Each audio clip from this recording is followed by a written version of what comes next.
If you're 55 or older and words like layoff or buyout raise a lot of questions, even if it hasn't happened yet, it's a conversation worth having. That's why today we're going to cover healthcare before Medicare, tax consequences of an early exit, and how to know if you're truly ready to retire. Hi, I'm Molly Nelson here with Clint Hunt-Rods and Loren Merkle. They sit down with people all the time. You talk about retirement, and Loren, though it's not the most uplifting thing to talk about, buyouts and early exits come up. We are living in interesting times where the economy itself isn't all that bad, but there's a lot of employers out there, a lot of companies out there who are asking people to leave the organization a little bit earlier than what has planned. I mean, last year we saw 1.1 million people laid off, which are numbers we haven't seen since 2020, back in the COVID days where a lot of people were getting laid off. So we have a pretty decent economy, but a lot of people are being asked to leave. It is kind of distressing for a lot of people, but we can alleviate some of that stress by being prepared, making sure that from a financial standpoint, you are prepared, you're ready to go. And I can tell you that can go a long ways to help alleviating some of the emotional stress if that day does come. Yeah, sooner rather than later really is the key. Yeah, and I can think of an example just recently where the family came to us and they said, hey, we want to retire early. We may get let go, we may not, but we want to have that control in our hands. We want to know what that could look like. And so as we started to build their plan out, they said, hey, we want to know, can we retire and live the lifestyle that we want? We were able to help them build a plan where they can see what that looks like. They had everything mapped out, and they were really confident to say, hey, if I get laid off, great. I've already got my plan in place. I know what that looks like. If I keep working for a while, it'll be really on their terms. And they were really feeling confident. If you flip that, we've had some people that have come to us and they've said, hey, we're not working right now. We want to know, do we have to go back? And we're now building the plan really maybe a little bit. We wish we had done it sooner, but can still help that family. And they were able to see that through the plan, they didn't have to go back and their plan was going to work out great. So you definitely want to be proactive rather than reactive in those situations. In our experience, families have a much better confidence level through that process. We're going to talk about some great strategies right here today, but I also want to tell you about a complimentary guide that we're offering. It goes more in depth about buyouts and layouts, and here's a look at it. It's called Can You Retire If Offered a Buyout? Ask yourself these 6 questions. So the 6 questions are there. The guide can be found at retiremerkle.com. That's retiremerkle.com. And of course, this does what we're talking about today, guys. It pertains to buyouts and layoffs rather, but it does help if people find themselves retiring sooner than they expected. And that happens with healthcare concerns, or all of a sudden they realize, I just want to be done earlier than I thought. Yeah, whether you're forced into retirement or you kind of force yourself into retirement, the end result's the same, is you are retiring at a date that's earlier than what you initially anticipated. And whether you're forcing it or you're being forced, there's an emotional roller coaster ride that can go along with that. And now it's a matter of how do you protect yourself in that particular moment and make sure that you can have the income that you need, you can have the confidence to make those decisions that you really have to make, but also 5, 10, 15 years down the road, and also considering the legacy plans, right? If you're one of those who really want to make an impact on your kids from a financial standpoint or particular charities, what you consume during your retirement will have a direct impact on what your legacy can be from a financial impact standpoint. So all of that stuff goes together, and this is about having confidence in going forward when you know the only way you can go really is forward. And we know studies show that about 40% of individuals, they may have a retirement date set, but it doesn't end up being that date. And in many cases, they found out they want to retire sooner. Life events around them changed the dynamic, or something happened at work. And so if 40% of individuals have their retirement date set, knowing it could actually be sooner, it gets to the importance of having that plan so that you're ready for whatever happens next. Let's dive into some of the questions that are in the complimentary guide. Again, that complimentary guide can be found at retiremerkle.com. But one of the big questions that people ask is, what will I do about healthcare? That's a big question because the average retirement age today is about age 62. So there's a whole lot of people, whether they want to or forced to, are retiring prior to being Medicare eligible. So this conversation we have at least every single week. how do you overcome this expensive healthcare environment? And there's a multitude of ways that you can choose to do so. One is if you are eligible for COBRA. If your employer had healthcare insurance that qualifies for COBRA coverage, then you could have continued healthcare from your employer, your previous employer, for up to 18 months in most cases. Now, the way that works is you don't get the subsidies. Most employers pay for part of your healthcare cost. When you're on COBRA, they are no longer going to pay for your healthcare costs, so you are on the hook for all of that. And usually there's an administrative charge up to 2% on top of that. So you're going to pay more than what you would have or did when you were employed, but it can be less than other alternatives. So that's where we look first. What are your COBRA options? If you have any, compare those to some of the alternatives, and then your decision does become much easier. And the alternatives are often that open market. And that is an area there's been a lot of movement. There's likely to continue to be movement. So similar to tax legislation, we know healthcare is going to continue to change. The plan options that are available now, the subsidies and the pricing of what those plans could look like could look very different next year. Our team does a great job of helping families explore that, figure out, is COBRA right? Is the open market right? You know, maybe you retire middle of the year or you leave your employer middle of the year. Maybe you stay on COBRA through the end of the year because you've already paid in to some of those deductibles, and then you make that switch to the open market the following year. And so there's a lot of different strategies that can be employed there, and part of it is often dictated off of what your taxable income is. That, in many cases on the open market, will dictate what it is that you pay for healthcare. And I can tell you what can make this a lot easier is Anna Marie. There you go. She is our healthcare specialist, and she walks our families through these options. And it really does become much simpler as you lay out your options on a piece of paper and you say, here's what you're going to get from a healthcare coverage if you choose option A. Here's what you get with option B and option C. And then here's the cost. And then you can match up what you need from a healthcare coverage standpoint with what you can afford or what you want to afford, and then you can make your decision, put that decision behind you, and then start focusing on all of these other questions that you have to answer. And really, we always talk about how important it is to have your plan be customized to you, no different in healthcare. There's somebody who has a pre-existing condition, there's somebody who has a certain medication. Those are all things you want to be worked into that decision to figure out what's the right plan. Do you do COBRA? Do you do open market? Within the open market, which plan is right for you makes a big difference when it comes to maybe what your health needs are, or any doctors that you make sure you want to have in network or you can visit as part of that plan.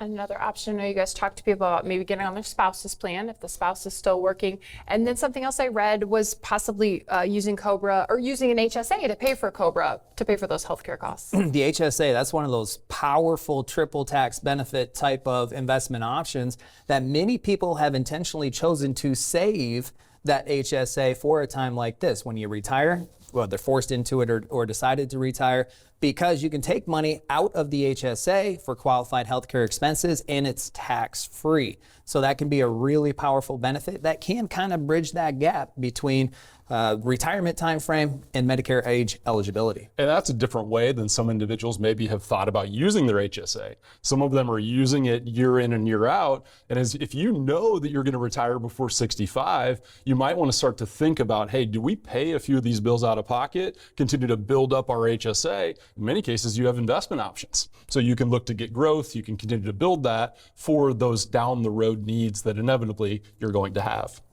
Coming up, we'll talk about taxes and when a buyout or a severance package can create surprises.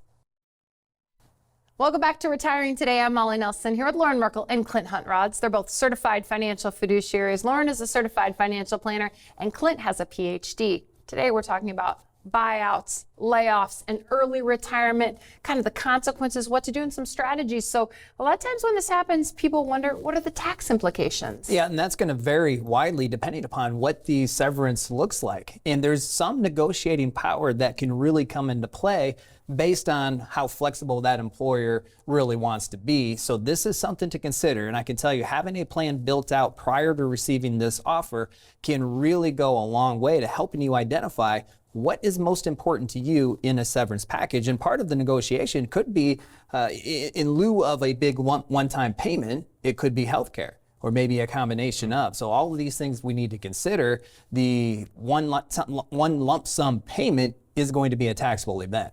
So what kind of tax impact is that going to have on your current year? What's it going to have on future years? You might be able to spread that out, let's say over a course of 12 months, 18, 24 months even sometimes. So having an understanding of what the severance package looks like, and then being able to identify what's important to you in your plan in this phase of your life, and then going back to the employer and say, okay, what if? What if we do this instead of this? There's a lot of power in that conversation going back and forth. We just saw an example of a family we started working with within the last year. And 5 years ago, he had a buyout as part of kind of a merger and acquisition with his company. And he was able to receive $150,000. He had to pick when it is that he wanted that distributed. And so he didn't really know at the time. He just guessed, pay it out 5 years from now. Hopefully I'll be retired. Well, turns out he's not retired. He's still working, and now he has that $150,000 that'll be added onto his salary, his wife's salary, and they're going from the 24% bracket up to 32 as a result of that. Looking back, he surely wishes he could have spread that out or pushed it out into a year where they were fully retired. But for other reasons, he's still working. And so you can kind of see the impact that that had in his case. Now, there's some things to adjust for that to prepare for it. But looking back, there's probably more tax efficient ways. But the employer often sets the terms on that. He may not have had a lot of different options. That's a prime example of a lot of times we say in these retirement decisions, you get one chance. You get one shot to get this right. In that particular example, he went from 24% federal tax bracket to 32 with $150,000 of deferred comp. That's a $12,000 tax bill higher than what could have been. And again, just the importance of having this plan in place prior to receiving a severance type of offer can be so impactful. We're going through some of the questions from our complimentary guide. Can you retire if offered a buyout? Ask yourself these 6 questions. You can download your complimentary guide at retiremerkle.com. Another one of the questions that people have faced with the early retirement buyout or layoff is, what do I do with my 401k? Yeah, that's a great question. As families are thinking about retiring or they're let go, but they don't necessarily want to go back to work and they're below 59 and a half, well then if they've got money out in an IRA, they could be facing a 10% premature distribution penalty. And so in many cases, if they're 55 or older, it may make sense for them to keep their 401k in the plan that it's in and then use the rule of 55. The rule of 55 allows them to take distributions out from that most recent 401k and avoid the 10% premature distribution penalty. So that's always something that's really important. You've got one decision to make that. You want to make that one the right way, because otherwise it could have a big consequence the other way. And that rule of 55 isn't very well known, but can be a really important strategy for those who do get laid off prior to 59 and a half. Some things that you need to know is that it needs to be from your existing employer. So if you're working with an employer, that's the employer who lays you off, but you have an old 401k plan from a previous employer, you cannot take the money from the previous employer plan. It has to be from the one who laid you off. And you also have to be laid off in the calendar year that you obtain age 55. So if you obtain age 55 in 2026, let's say March, you were laid off in December of 2025, you cannot take the withdrawal from that 401k plan and not have to pay that 10% penalty. So you want to make sure you're really careful because there are a lot of rules to this. And once you take that distribution from that 401k plan, if you don't do it the right way, you have that 10% penalty and there's not much you can do about it. So expensive mistakes can happen. You want to be really careful. And also just know that 401ks aren't necessarily built for income distribution. So families often find that that can be a little bit archaic. 401ks are built for those new contributions that just automate that savings over time and automatically invest it. When you start to ask them to do tax planning or income planning, we find that there's often limitations. So we have a family we work with using the rule of 55, and they're in the 12% tax bracket. That 401k is requiring them to withhold 20%. no ifs, ands, or buts. They don't have a anything choice. about it. The 401k is in charge. And so they're working with that, adjusting withholding other places.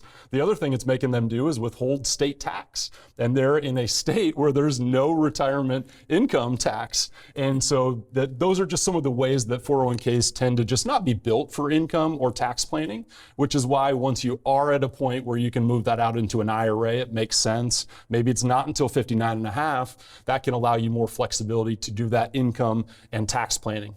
And we're talking about it. You're talking about the plan carrier, right? Whoever runs the 401k at their work. And you guys find this. I've heard you talk about it. These 401k rules do vary. Some don't have the exact same rules as others. So looking into your plan is crucial as well. Yeah. Even whether you want to take it out monthly or whether you get one time to take money out each year, every plan could be different there. Or one time forever. Some plans say you get one distribution opportunity, which is really a hindrance for many people who want to take advantage of that age 55 rule. Because some people, you have $1 million in your 401k, you're 58, you don't need the full $1 million in your 401k to get you to 59 and a half.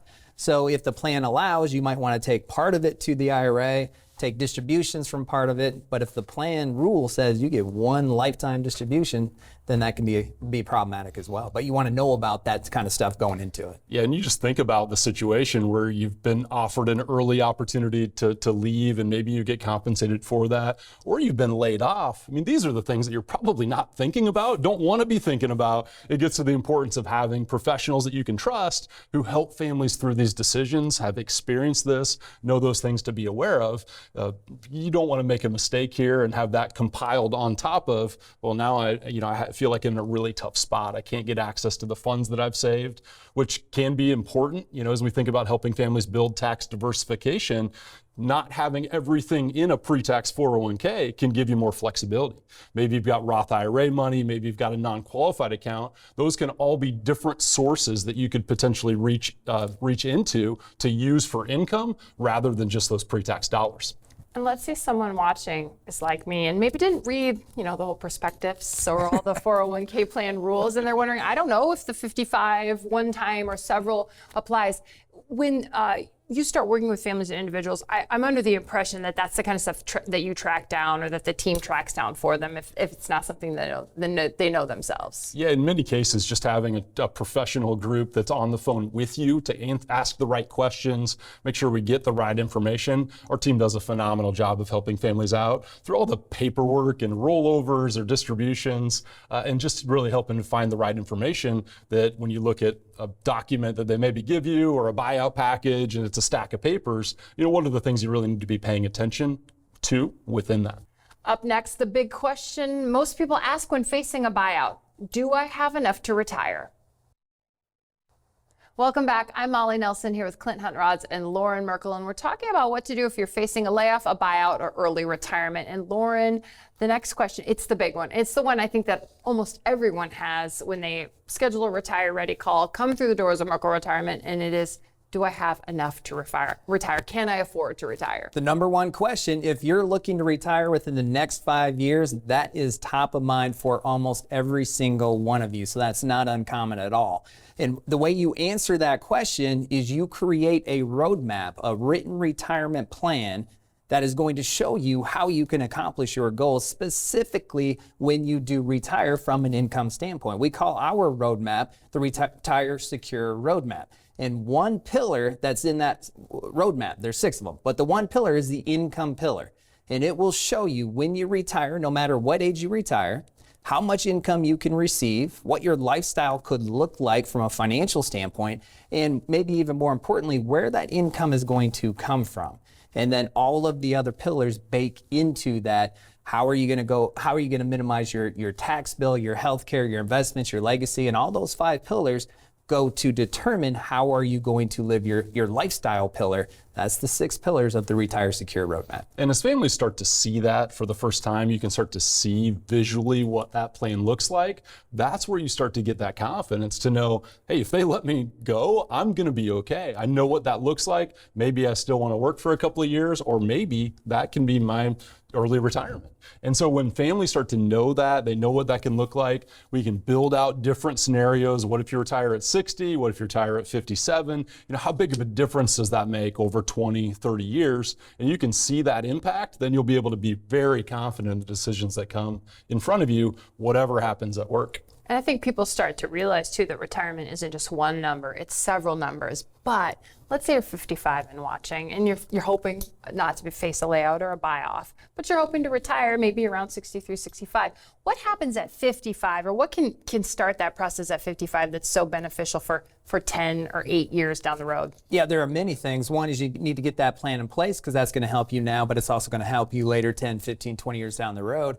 But there's a lot of strategies you can start to implement because the biggest friend on your side is time. And whether you're 55 or 65 or 45, the more time you have to implement strategies, evaluate strategies, and determine what your plan is going to look like, the more opportunity you are going to have, particularly taxes. We talk about taxes a lot. Most people have a big retirement tax bill on your shoulders. It's just a matter of how big is that tax bill going to be. If you're 55, and whether you've been offered a severance or not offered a severance, there are strategies that you should be evaluating to determine, can you save money now? Can you save money later? Because that tax bill will come. It's just a matter of how big that tax bill is going to be. And I always love when we work with families and we start to show them, hey, if you retire at 60. So sometimes families walk in, they say, hey, we want to be done at 60.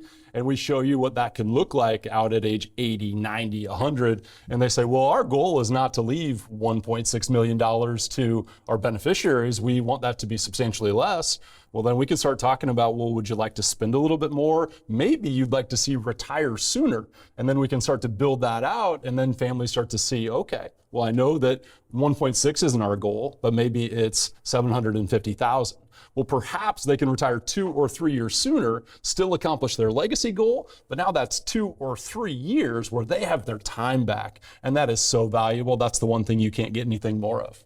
And what about, those are the fun conversations, but let's flip this a little bit. What if somebody does come in, maybe they're 55 and they're worried about a buyout. You build out the plan and they're not ready to retire. What do those conversations look like and what action steps do they sometimes take? Yeah, that does happen and it can happen to many people, but wouldn't you rather know if that's you sooner than later? Because again, time is your friend. The more time you have, the more steps that you can implement. Number one is we need to determine an income strategy. Now, your income strategy in that situation might be different than if you retire and you're taking money income from your plan. But if you're not ready to retire, either from an emotional standpoint or financial standpoint, you still need income. Where is that going to come from? What is your next phase of your career going to look like? What options or opportunities are out there? How much do you need? Because when you got laid off from that job, you were probably at your highest wage earning years. You've never made more money than you've ever made before. And your next phase career, you may not have to make that kind of money. Your plan will tell you that. How much money do you need to make, even though you're not quite ready financially to retire? And we've seen a couple examples of that just recently, where maybe they made $150,000, but you know what? They were stressed and they had management responsibilities, and those were things they were looking to get away from. So it wasn't that they wanted to retire entirely, they just didn't want to keep doing that same job that had the demands that they were experiencing. So when we showed them the plan, well, let's say you make $50,000 in this new role, they're thrilled. They say, I can work 10 more years in a job like that has a lot less stress. It's really just the environment doesn't feel right for them to stay in. And so we can help them map out how much do you need to make for your plan to still be successful long term? How many more years does it make sense to work? And what I'm hearing is that the plan answers questions because you have a lot of questions as you enter retirement. Whether you're facing a layoff or a buyout, there's a lot of questions. So this complimentary guide, it has those questions there, but then under those questions, it has answers. So the guide is, can you retire if offered a buyout? Ask yourself these 6 questions. You can find the guide at retiremerkle.com. And I also know that this guide is beneficial for people thinking about an early retirement as well. Yeah, if you're thinking about an early retirement or you're not thinking about an early retirement, it's good to inform yourself of some of the things you can be thinking about. the way you should think about it, some strategies that you can put into place. I mean, in this show, we just scratched the surface. There is so much more to each one of these topics. In that guide is a lot more information about these topics, but also ones we weren't able to cover on today's show. So it can be a really important resource for you to get prepared, instilling confidence in you if and when a severance does come your way. Here's one more look at the guide that can help. Can you retire if offered a buyout? Ask yourself these 6 questions. You can find it at retiremerkle.com. This is Retiring Today, and we thank you for watching. If you like this video, click here for more great content. Don't forget to subscribe to be connected with others just like you who are looking for engaging and entertaining retirement strategies.